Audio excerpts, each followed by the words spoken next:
Caleb Love is back. What does this mean for Arizona basketball? And what are some other moves that are going down? All of that and a ton more.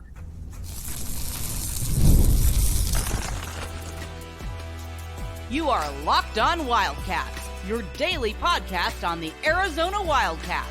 Part of the Locked On Podcast Network, your team every day.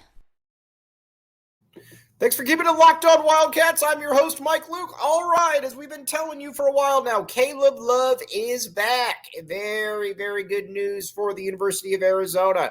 And if you're talking to anybody that does not want Caleb Love back, they do not know what they're talking about. Caleb Love is you take back an All-American every single time you can, and you make absolutely no bones about it. Again, I get it. Love did not play well in the postseason. I get it. I get all of that.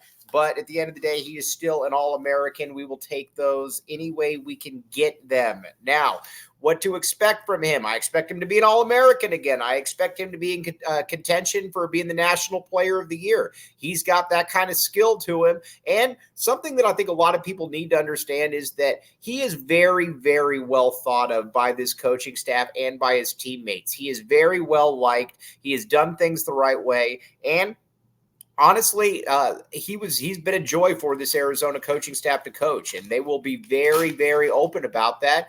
And you can just kind of tell it too with the way that he plays, the joy, the excitement, all of that. He has been a very nice little piece for Arizona, and he's coming back. Probably not going to ever be an NBA player, but he's coming back, and he is going to be very, very good, and he's going to be better, much better for the aware, as will the University of Arizona.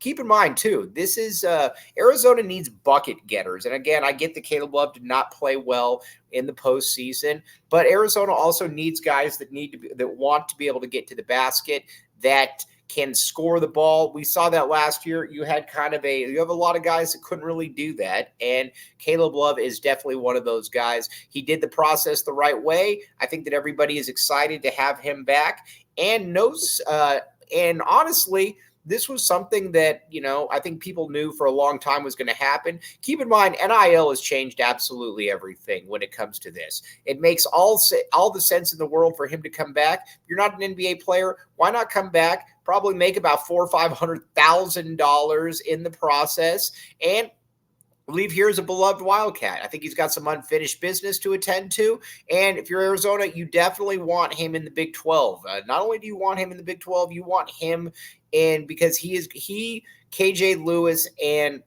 Jaden Bradley, that's about as good a perimeter trio as there is in college basketball. I will take no other arguments for that. But either way, this is a very good look for the U of A. And again, Tommy Lloyd, again, has done a very, very nice job in the transfer portal, and this is just another one of those. Getting 2 years of Caleb Love, yes, please. And I think a big thing about him, too, is that he wants to be here. He's done things the right way, and Arizona wants him back. Not only does Arizona want him back, Arizona is very much excited to be able to have him because he's going to be the linchpin of the team next year. So, again, that is a very good look for Arizona. Now, there are some other things that happened as well. Joson Sanon decommitted from the U of A. We've been telling you about this for a long time. Sanon is at a loss because he was never coming here. He committed. He used Arizona to try to get more money from other schools, and he succeeded. He tried to get into BYU, and he was not able to get into BYU, so he took ASU. That's what the deal was. Sanon was never coming here. We've been telling you that. I've been telling you that on multiple platforms, that this was a fool's gold thing. So when people are like, oh, well, we lost Sanon, or we lost whatever the case may be, he was never coming here. So, again, keep that in the loop. And just remember that when you're thinking about, what exactly happened there with Joson Sanon. That is what happened with Joson Sanon. He was never coming here. And let's be honest here. If you're going to go for Caleb Love or you're going to go for Joson Sanon, you're going to take Joson Sanon, or you're going to take Caleb Love every single day of the week because you were a smart person. You know what you can get out of him. With Joson Sanon, it's a top 20 wing or top 20 guard. You don't know what you're going to get. A lot of times you have no clue what you're going to get. I mean, think about Kobe Simmons for a second. Similar body types, similar games, and guess what? he was about a 5-point per game guy. Now, again, I think Sanon's going to be better than that. I think at ASU, he's going to be given free rein to take as many shots as he wants, and he'll probably use that as a 1-year stepping stone to the NBA. But you take Caleb Love every single day of the week. Now, one thing that you are also going to take, Gametime. Check it out, Gametime, my friends. Let's say you want to go watch Arizona destroy ASU next year, but you don't know where to get tickets. Well, you wouldn't know where to get tickets for McHale because you could certainly just walk up and get those at ASU, but that's also Gametime is where it's at. Download the Gametime app today. Use code LOCKEDON College for $20 off your first purchase. Terms apply. Again, Gametime, my friends. Check it out. You will need these. They will come in very, very well for you.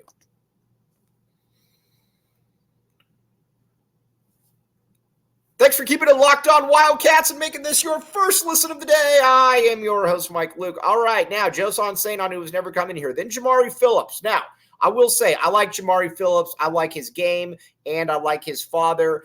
There's another person in the camp that is obviously if you're on Twitter, you can tell that he's somewhat of a problem. He's overbearing, but be that as it may, this is a kid that is probably was best off going to USC.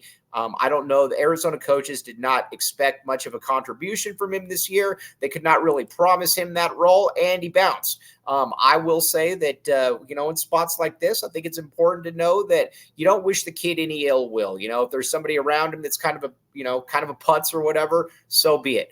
But the kid can play. He can play it, or he can score at all 3 levels. He was just recruited over, and he wasn't going to be able to play a ton here at the U of A next year.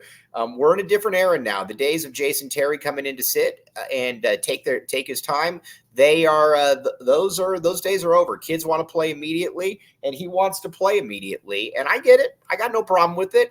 USC and Eric Musselman, it'll be interesting to see if that is what the case is, because Muss is a guy that goes super grad transfer heavy and transfer heavy very, very quickly. Phillips could be a nice fit there, but either way, if you're Arizona, you're more than okay with this because you've got pretty much your rotation set now. Phillips was never going to play a lot this coming year, and that's okay. Again, that doesn't mean that he's not good. That doesn't mean he's a bad kid or anything, but it was probably just best for Arizona to be able to move on from him and for him to move on from Arizona. No harm, no foul. But the big news is Caleb Love, and we're going to get back to that in a second. Thanks for keeping it locked on Wildcats and making this your first listen of the day. All right, now, Caleb Love, my friends. Caleb Love, the love machine. You get an All-American back, and now you got your starting lineup. You got Jaden Bradley at the point. You got Caleb Love at the 2. You got KJ Lewis at the 3. You got Trey Townsend at the 4, and you got Mount Crevis at the 5. That is a very, very nice lineup. And then after that, you got Tobe Awaka, Carter Bryant, and Anthony Del Orso. Sign me up for that lineup every single day of the week, please. Sign me up. And honestly, that is a good lineup. That lineup is good enough to win the championship. Now, I think people look at highlight videos of, players and they're like, oh, well, this guy can do this or that. They're highlight videos. They do not show the entire game. Like I said, so I'll get a lot of people saying, oh, well, check out the so-and-so's video, check out so-and-so's video. Well, at the end of the day, if they're rated top 60 in the country, then they're probably not going to be the dude that's going to be able to just take a game over. Now, with Joson Sanon, with Jamari Phillips, wish them nothing but the best. But if it came down to one of those two and Caleb Love, you're taking Caleb Love every day of the week. We're going to talk a ton more about that, but Arizona's ready to go. I expect Arizona to bring in one more guard next year or this offseason, and after that guard is brought in, then I think that this lineup is going to be set. Up front, you got bigs, you got wings, you got guards, you got a lot of guys that can score at a variety of different angles, and it is going to be fun to watch all of this unfold. Again, so now we got a pretty good idea of where the roster's at and where we can go to from there. But as always, very, very much appreciate you all making Locked On Wildcats your first listen of the day. A little bit of a shorter show today, but we will be back with you for the entirety. Again, bear down, back the A. Thanks for making Locked On Wildcats your first listen of the day.